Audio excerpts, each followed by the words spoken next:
السلام علیکم ورحمۃ اللہ. نحمده ونصلي على رسوله الكريم. اما بعد فاعوذ بالله من الشيطان الرجيم. بسم الله الرحمن الرحيم. ما كان محمد ابا احد من رجالكم ولكن رسول الله وخاتم النبيين. صدق اللہ العظیم. وہ سر سے لے کر پاؤں تک تنویر ہی تنویر ہیں، اور جو وہ منہ سے بول دیں قرآن وہ تقریر ہے.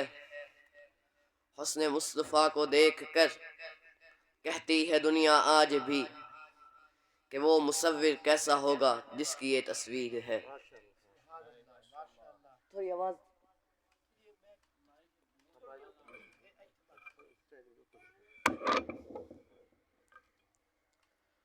آج کا یہ خوبصورت سالانہ تاجدار ختم نبوت خاتم النبیین صلی اللہ علیہ وآلہ وسلم کے عنوان پر منعقد ہے.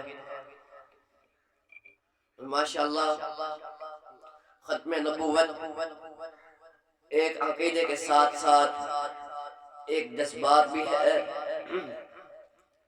یہ وہ جذبات ہے کہ اگر ایک کامل مسلمان کو ختم نبوت پر اپنی جان دینے کا موقع ملے تو وہ ہمیشہ حاضر رہتا ہے. الحمدللہ ختم نبوت پر ہمارے علماء نے،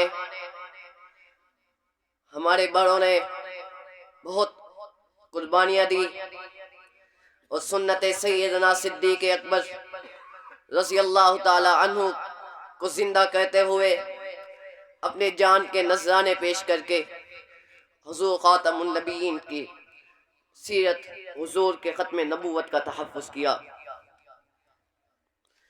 جب حضور خاتم النبیین صلی اللہ علیہ وآلہ وسلم کے لیے ان کی تعریف ڈھونڈنے کے لیے میں نے کتابوں کا رخ کیا، تو کتابوں کو کھولنے کے بعد مجھے ایک حدیث سامنے نظر آتی ہے. کنت نبیا وآدم بین الماء والطین. میں اس وقت بھی نبی تھا جب آدم مٹی اور پانی کے مائع میں تھے.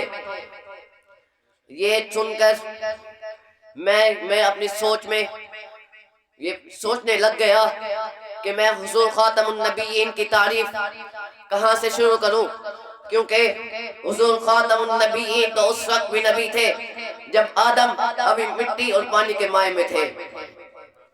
تو میں اپنے عالم دنیا سے عالم ارواح سے کا رخ کرتا ہوں، اور عالم ارواح کا رخ کر میں سامنے دیکھا تو سامنے مجھے لا الہ الا اللہ محمد رسول اللہ لکھا تھا. میں آگے چلا تو مجھے اذ اخذ اللہ میثاق النبیین کے ڈنکے نظر آنے لگے. میں آگے چلتا گیا، جہاں جہاں دیکھا اسی کا نام نظر آنے لگا. میں واپس آیا، میں عالم ارواح سے عالم دنیا کا رخ کرتا ہوں. عالم دنیا میں آ کر اگر میں نے اسلام قبول کرنا چاہا تو مجھے توحید کے ساتھ ساتھ رسالت کی گواہی بھی دینی پڑتی ہے. میں پھر آگے گیا، رسالت توحید کی گواہی بھی دے دی، رسالت کی گواہی بھی دے دی. اس کے بعد فرض کی باری آتی ہے، تو فرض کی باری آئی تو نماز آتی ہے. نماز میں بھی درود اسی کا نظر آنے لگا. میں اس کے بعد آگے گیا، قرآن مجید کھولا، نام اسی کا نظر آتا ہے. تورات کھولتا ہوں، نام اسی کا نظر آتا ہے. زبور کھولتا ہوں، نام اسی کا نظر آتا ہے. انجیل کھولتا ہوں، نام اسی کا نظر آتا ہے. ایسے ہی اللہ تعالیٰ رب محمد مصطفیٰ اللہ تعالیٰ نے یہ نہیں کہہ دیا کہ محمد میں نے آپ کی وجہ سے دنیا بنائی، اگر آپ نہ ہوتے تو یہ دنیا بھی نہ ہوتی. ہماری آنکھوں نے تو حضور کا دیدار نہیں کیا، لیکن جنہوں نے کیا انہوں نے پھر اپنے جان کے نذرانے پیش کیے. حضرت یوسف علیہ السلام نے حضرت یوسف علیہ السلام کو دیکھ کر اگر مصر کی عورتوں نے اپنی انگلیاں کاٹی ہیں تو لوگوں یہ یاد رکھو کہ پھر حضور خاتم النبیین کو دیکھ کر عرب کے نوجوانوں نے اپنے سر بھی کٹوائے ہیں، عرب کے نوجوانوں نے پھر اپنی زندگیاں بھی دان دی ہیں، عرب کے نوجوانوں نے اپنے مال بھی دیے ہیں، عرب کے نوجوانوں نے اپنی اولاد بھی دی ہے، حتیٰ کہ تمام مسلمانوں نے حضور خاتم النبیین کے لیے اپنی جان قربان کی ہے بری۔ اسلام ہمارے پاس مفتی پہنچ چکا ہے، لیکن اگر آپ تاریخ کے اوراق کا مطالعہ کرتے ہیں تو اس کے اندر بہت سی قربانیاں دی گئی ہیں۔ اسلام ہمارے تک ایسے نہیں پہنچ چکا۔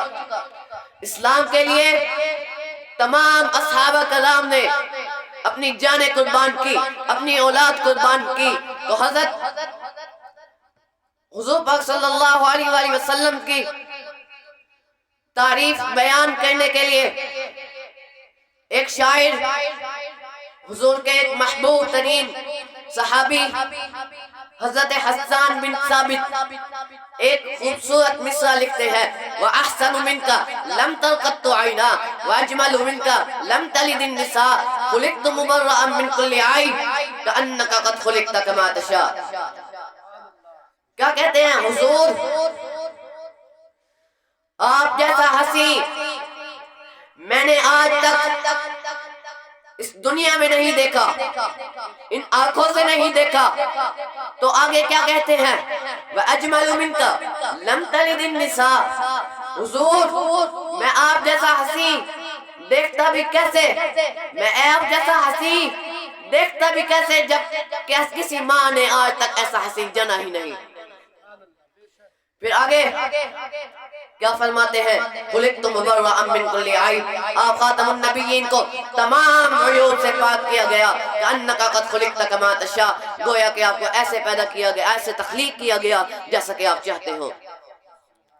حضور کا حسن اتنا تھا کہ ایک دفعہ سحر کے وقت میں حضرت اما عائشہ رضی اللہ تعالیٰ عنہ کپڑا بن رہی ہیں اور ان کے ہاتھ سے سوئی گر جاتی ہے اور کمرے میں اندھیرا چھا جاتا ہے، کمرہ بالکل اندھیرا ہے کمرے میں۔ اسی وقت حضور خاتم النبیین تشریف لائے اور انہوں نے مسکرا کر دیکھا تو آپ کے دندان سے اتنی زیادہ روشنی نکلی کہ اس کمرے میں اتنا حسن چھا گیا، اتنی روشنی چھا گئی کہ حضرت سیدنا اما عائشہ کہتی ہیں کہ مجھے اس روشنی میں اپنی کھوئی ہوئی سوئی مل گئی۔ پھر انہوں نے ایک مصرع کہا، لنا شمس وللآفاق شمس، کہ ایک میرا سورج ہے اور ایک دنیا والوں کا سورج ہے۔ شمسی افضل من شمس السماء، اور جو میرا سورج ہے وہ آسمان والے سورج سے زیادہ افضل ہے۔